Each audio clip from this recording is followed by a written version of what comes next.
The NSCAA started this weekend's College Game of the Week package Friday in Santa Barbara as UCSB beat Rutgers 4-0. And on Sunday at Cardinal Park, the undefeated Louisville Cardinals played host to UIC. Now we take a look at what's happening around the country in this edition of the NSCAA College Soccer Review. Hello, everybody. I'm Dean Linke along with Keith Tabatsnik. Welcome to the NSCAA College Soccer Review. On Friday night, we saw UCSB knock off Rutgers. Later on, we'll have highlights on this Louisville-UIC matchup. Before we get to the rankings, though, Keith Tabatsnik, early on, just a week into the season, any surprises in the men's game? Yeah, well, it's a bit early to see any major surprises, but I will say there may be some mild ones. Mild in the sense that John Kerr Jr. at Duke is now out of the gates at 4-0. Not a real surprise that Duke's good, but John has just turned him around into the way he wants to play quickly. And, hey, how about the Ivy League as well? Jimmy Barlow, 3-0 in his start, best start in a while. Hey, Princeton, Harvard, Dartmouth, all making a sign early. All right, let's take a look at the NSCAA college rankings, and Caleb Porter doing a great job at Akron. Ironically, he replaces Ken Lola, who we're seeing here today. Yeah, actually, there's a lot of things like that. I mean, he replaces Ken Lola. He came from Indiana. We have John Trask here, who also came from Indiana. And I've heard from a lot of coaches that Akron could be the team to beat this year. Meanwhile, Wake Forest, speaking of Indiana, they beat Indiana in Bloomington on Sunday. Yeah, and Wake Forest, a big game today against Clemson. We'll see what the result is there. But Jay Vidovich, he just keeps playing great players with great players.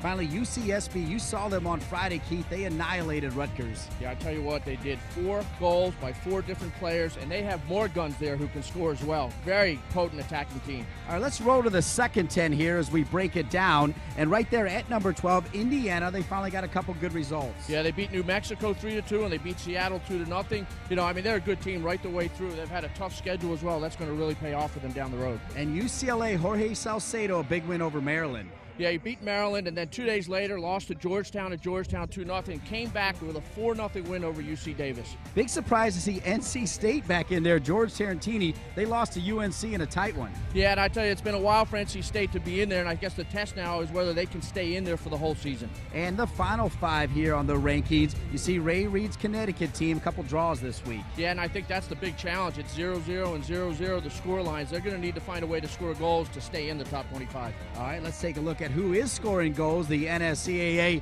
Men's Player of the Week. Yeah, Andrew Bowles from UMBC. Pete Caringi's squad has come out strong. One of the best starts in the school's history, and one of the big reasons Andrew Bowles, a former Maryland Olympic development team player, scored a ton of goals this last week. Congratulations, Andrew. Yeah, he is the NSCAA Player of the Week.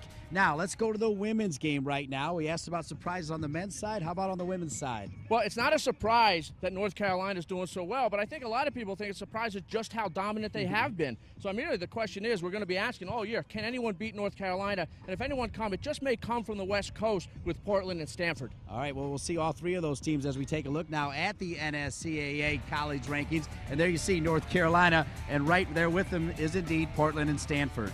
Yeah, and both those teams have a chance to challenge. I mean, Stanford has a tremendous offensive team, you know, and they have the chance they can score goals and everything. They have a big game today with Notre Dame. You know, Portland, always a strong team, had a 4-1 win over Illinois. Both teams undefeated so far. How about Randy Waldrum? I mean, christens a new stadium by bringing Carolina, then he's got to play Santa Clara. I mean, his schedule is as tough as any team. Yeah, it's really tough, and the challenge there for Randy Waldrum is the fact that they're actually replacing 4 outstanding players this year, so it could take a little bit of time. The early season schedule against the tough teams will hopefully pay off for them in the Big East play. Well, you mentioned who could beat Carolina. How about this ACC team, Wake Forest? They had a big win over Big Ten powerhouse Penn State. Yeah, and Wake Forest is now 7-0 to start. Again, a great beginning for them. You know, the ACC is always strong all over. All right, second page there, Texas A&M. Not a bad result if you can say it against Carolina. No, I mean, that's a 2-0 result, and people may think that that's a moral victory this year against North Carolina. You know, they're a very good team, Texas A&M. I mean, maybe a young team. Maybe they're a year or 2 away. Really talented. Florida, big wins over Duke and Colorado, but they lost to Indiana.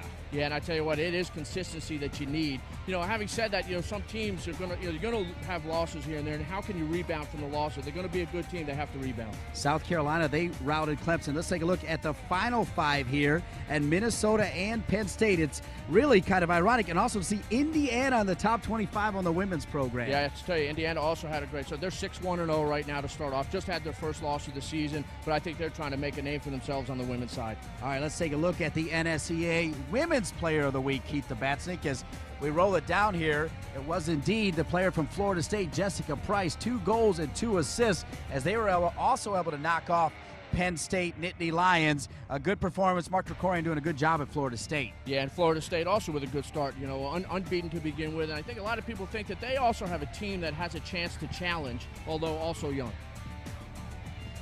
And after 110 minutes of play here in Louisville, it was 1-1 final. Yeah, it was 1-1, but early in the game, it's Paulo Del Piccolo with a shot from the outside of his left foot, challenging the goal. We couldn't put it in. And then the ball comes in, and we have Bubonia getting the ball nicely. Mark Knight coming in, knocking him into the goal. Then the long throw coming in, flicked on. Bubonia again. Catch this ball, getting knocked by the Louisville players trying to get him in the goal. He had a great game, Bubonia. Second half now, we had no shots on goal in the first half. Second half, Colin Rolfe powers his way in. 1-0 for Louisville. Colin Rolfe's 3rd goal of the year, but let me tell you, it was answered fairly quickly after Charlie Trout with a bad hamstring. Didn't look bad on that shot. Puts it in, his 10th goal of his career. That ends at 1-1 draw. All right, back at it again on Friday. This coming Friday, 8 p.m. Eastern. Boston University will welcome in their neighbors from Boston College. That should be a good one. The men's college game of the week next Friday night at 8 o'clock. Then on Sunday, Boston University keeps the truck right there. The women's program will welcome in from the Ivy League, Harvard, a doubleheader from Boston University, men's and women's soccer style, as the NSCAA College Game of the Week rolls on. The College Soccer Review is presented by the National Soccer Coaches Association of America, the world's largest single-sport coaching organization. The NSCAA is dedicated to providing the best in soccer coaching, education, and membership benefits.